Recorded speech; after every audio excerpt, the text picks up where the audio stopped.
भक्ति में पवन जी से बड़ा कोई गायक हो ही नहीं सकता, भक्ति में हो ही नहीं सकता। अब बहुत दिन तक इंडस्ट्री इंतजार करेगी।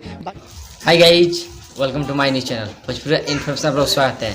आज हम बात करें पावर स्टार पवन सिंह के राइटर इसे बोल दिया पावर स्टार पवन सिंह के बारे में कि आप सोच भी नहीं सकते हैं। आइए मैं आप लोग को वीडियो दिखा देता हूँ। भक्ति में पवन जी से बड़ा कोई गायक हो ही नहीं सकता, भक्ति में हो ही नहीं सकता। अब बहुत दिन तक इंडस्ट्री इंतजार करेगी। नहीं, पवन जी के अलावा देवी गीत सही मायने में समझे तो किसी के मुंह से बहुत अच्छा नहीं। आप वीडियो देख के अंदाजा लगा सकते हैं पावर स्टार पवन सिंह क्या है। इस टाइम आप लोग का अंदाजा नहीं होगा कि पावर स्टार पवन सिंह क्या है। उससे पहले मैं बता दूँ, अभी तक अरे सर आप ये क्या बोल रहे हैं, ये बात सुनकर किसी को विश्वास नहीं होगा पावर स्टार पवन सिंह क्या है। इसलिए पावर स्टार पवन सिंह को पावर स्टार पवन सिंह नहीं कहा जाता है। आप इस वीडियो को देखेंगे तो खुद आप पता लग जाएगा पावर स्टार पवन सिंह क्या है और क्या है।